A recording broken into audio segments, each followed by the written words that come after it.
Voici Android 13, la nouvelle mise à jour pour les téléphones Android. Dans cette mise à jour, il y a 5 principaux changements que je vais couvrir.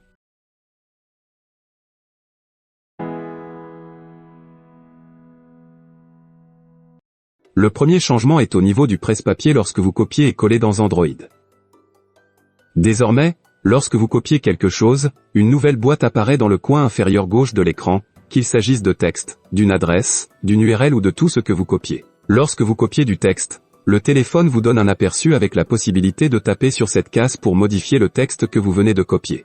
Ce que vous modifiez sera enregistré dans votre presse-papier afin que vous puissiez le coller plus tard. Et puis si vous copiez une image, il vous mènera automatiquement directement au balisage afin que vous puissiez écrire dessus ou le recadrer ou l'enregistrer. En plus, Android 13 permet au téléphone de reconnaître les informations sensibles stockées dans votre presse-papier et l'efface automatiquement après un certain temps.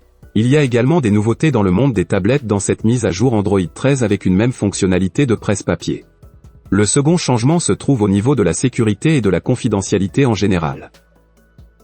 Désormais, lorsque vous autorisez les applications à avoir accès à vos photos, vous pouvez simplement choisir les photos auxquelles l'application peut avoir accès au lieu de toutes les photos de la galerie.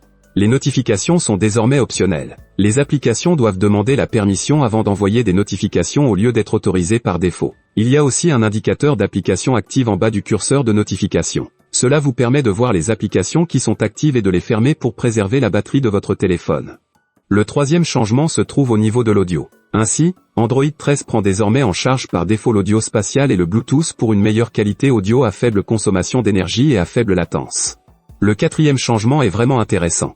Apparemment, c'était l'une des fonctionnalités les plus demandées sous Android ces dernières fois, et maintenant il l'ajoute. Google a donc ajouté un support de langue spécifique à chaque application. Si vous êtes bilingue et vous parlez plus d'une langue et que vous utilisez la deuxième langue dans une certaine application, ou peut-être vous avez une discussion de groupe familial dans WhatsApp avec une différente langue, désormais Android se charge du commutateur. Vous allez donc dans les paramètres, le système, les langues et la saisie, puis les langues de l'application. Vous sélectionnez la langue que vous voulez pour une application spécifique et elle sera prise en charge.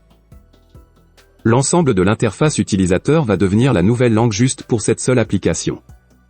Le cinquième changement est du côté de l'esthétique. Android a peaufiné beaucoup de choses qu'il avait initialement changées pour Android 12. Et je pense que beaucoup de ces changements sont appréciables. Désormais, dans la section de personnalisation, le sélecteur de thèmes pour vos fonds d'écran est beaucoup plus précis. Il y a 16 options multicolores différentes et 16 options différentes monochromes au lieu de 4 auparavant. Il y a beaucoup plus de granularité entre eux. Il y a également le lecteur multimédia. Sa notification est plus grande et il change de couleur en fonction du média que vous écoutez. S'il s'agit de musique ou d'un podcast, la pochette de l'album ou de la musique se présente dans la notification. Et puis il y a aussi cette ligne sinueuse quand il y a une musique ou un podcast en cours. Si vous appuyez sur l'emplacement de lecture, il y a un curseur de volume plus grand et vous pouvez rapidement basculer vers ou ajouter d'autres sources comme des écouteurs ou des haut-parleurs. Il y a un petit changement visuel comme cette horloge à l'écran de verrouillage légèrement nouvelle avec cette petite animation de déverrouillage.